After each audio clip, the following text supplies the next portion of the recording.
Throughout my life, I've been placed in what I would call roles that either were of my own doing or were handed to me. I think through every age and stage of my life, I've been known through a certain persona, almost like a character.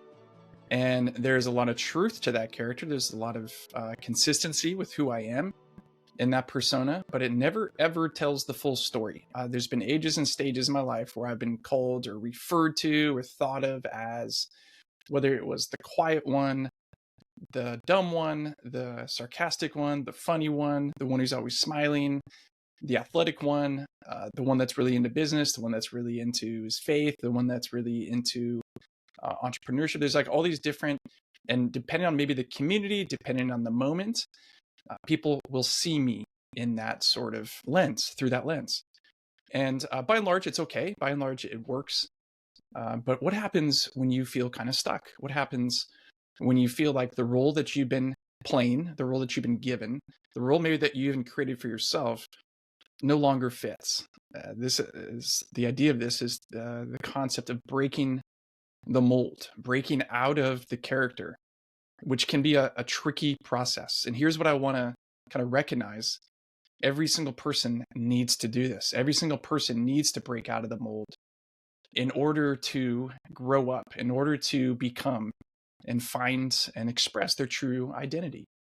Sometimes it's given to us, right? Sometimes we're given a label, maybe it's a nickname, maybe it's something that we've done, and all of a sudden we have this kind of reputation. I remember kids growing up that because they did something nefarious or bad or got in trouble, we just always thought of them in that way. I remember a classmate of mine, a girl back in like second grade, this is like 1987, wrote something on the blackboard, up and chalkboard, back in the day when he had chalkboards, in front of the class, and she misspelled it, and it was a bad word, at least at that time, to our age. And I still remember that. If I saw her today, I would say, oh my gosh, you're the girl that wrote that on the chalkboard. So what do you do with that? Too many people spend too much time living in someone else's script for their lives. And it's hard to break out. It's hard to break the mold. And I want to kind of elevate this as a concept and then recommend that we actually, whether it's a family or as a community or as a culture or as a mentor or for us ourselves, that we intentionally take a moment to re-examine the script, to break out of the character that we've been playing. This is how identity formation works. What I don't want to happen as a dad of 3 kids, I do not want to hear the story someday that they felt like they had to move away, go somewhere else so that they could finally become themselves. And that's a common story. If you're listening or watching, you might have that story in your own life or have heard the story in someone else's life, where you feel like the people around me won't allow me to break out of the mold. They keep reinforcing it, sometimes explicitly. That's not who you are. You are like this. But if it doesn't fit anymore, at some point, something's got to give. Either people just absolutely give up and say, okay, that's who I am, or they run for the hills and try to find a new community where they can feel like they can fully be themselves. I could think of friends in the past who, as a group of friends, there was over time, there'd be one particular person that we just kind of pegged as this particular type. And then bumping into them years later or seeing them on social media or Facebook or Instagram, I can get glimpses of they're different now. And not now, they probably were different then as well, but we didn't have the capacity to see them for who they really were. We preferred, whether intentional or not, to keep them in their roles. It was more comfortable that way. It's not comfortable to break the mold. And in fact, sometimes it requires some conflict. It requires courage.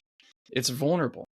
And here's a couple sentence starters. Here's a couple prompts, I think, on both sides. Either we want to do this for kids, or if you're a kid watching this, you want to do this in your life. I want to say this. This is who you've been, but now you have the opportunity to rewrite your story. This is how we've known you, but we want to give you the chance to reintroduce yourself to us into the world. Who are you, really? What have we been missing? What have we been hesitant to see? What have we not been able to understand? Share that with us. We want to hear it. And on the flip side, here's a sentence starter. People see me as blank, but I'm actually blank. Or people see me as this, but there's more to it. I'm also that. Like for me, I'm not just the sarcastic one. I'm also thoughtful. I can be funny, I can be sarcastic, but I could also be thoughtful and caring. So if you only see me this way, I want you to know that I also have this other part. So part of the responsibility lies with us to understand ourselves, to reflect on the story, the script that we've been given, and then to learn to figure out what is the truth about who I am. I know I've expressed myself as, but I'm realizing I'm actually more. Like, wouldn't that be great if you could do that through middle school and high school? Like have a redo, a reset, maybe after every holiday break or after every summer. Hey, last year I was like this, but now I'm realizing I'm more that. I mean, this is literally how growing up works. We discover and uncover new bits and parts of ourselves that are true to who we are. And yet it's hard to express them. It's hard to own them when the people around us either refuse or don't know how to allow us to express those parts. So this is the whole concept. Break the mold. A reflection opportunity for you, for me. In what ways have I molded the people in my life, especially the young people? And in what ways have I allowed people to mold me and shape me? And what does it look like to have the courage and step into the vulnerability to say, there's more to the story? We've been saying this for years. You only get one life. You only get one story. Make sure you're writing the real one, the good one. It's up to you. You've got the pen.